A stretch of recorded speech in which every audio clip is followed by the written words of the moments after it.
So this is how heaven is.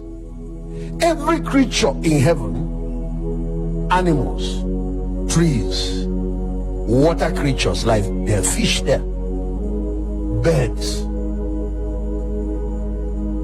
even the so-called non-living things in heaven, they all have some form of life in them.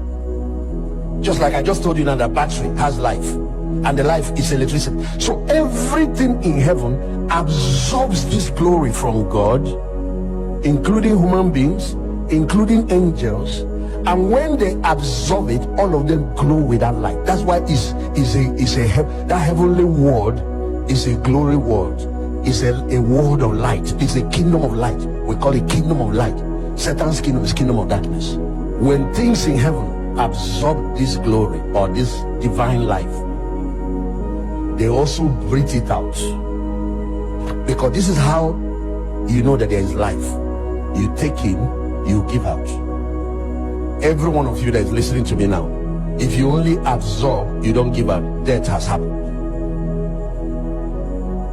You drink water, you give back water to the earth.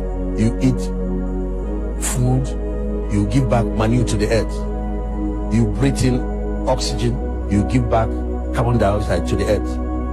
And it is that process of giving and receiving that sustains life. So I want you to see how the spiritual world works. We all absorb the glory of God and it gives us life. Then we all give back to God, the source of everything, worship in exchange for what we absorb.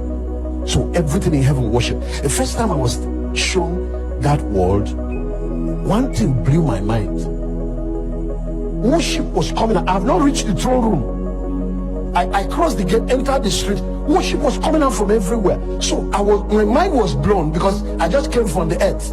And I was asking myself, where are the speakers? The music in this world is something else.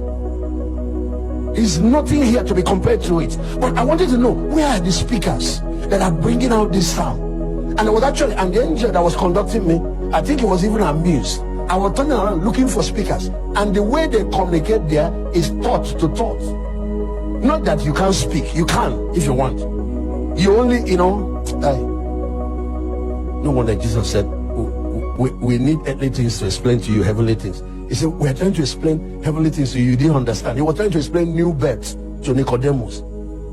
You have to be born again. The man said, do I have to go back into my mother's womb? The man said, Jesus said, how do we explain heavenly things to you?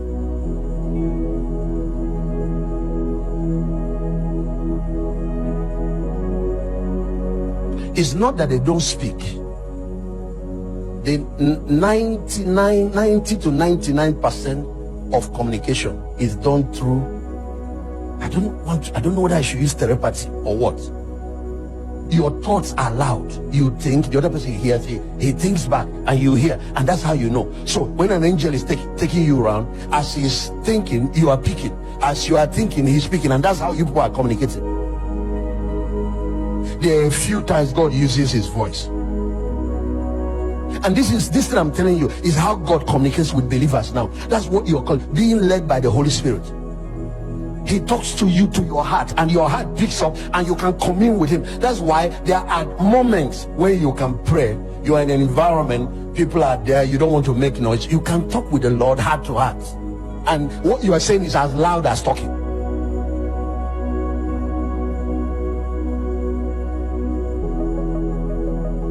So I'm sure he was amused at it.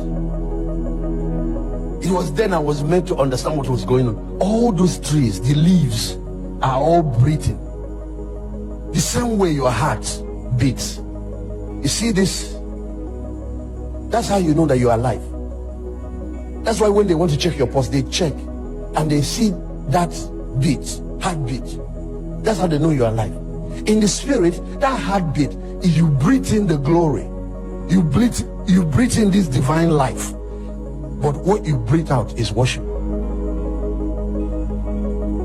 And we all need to know it, because this is also when a church dies.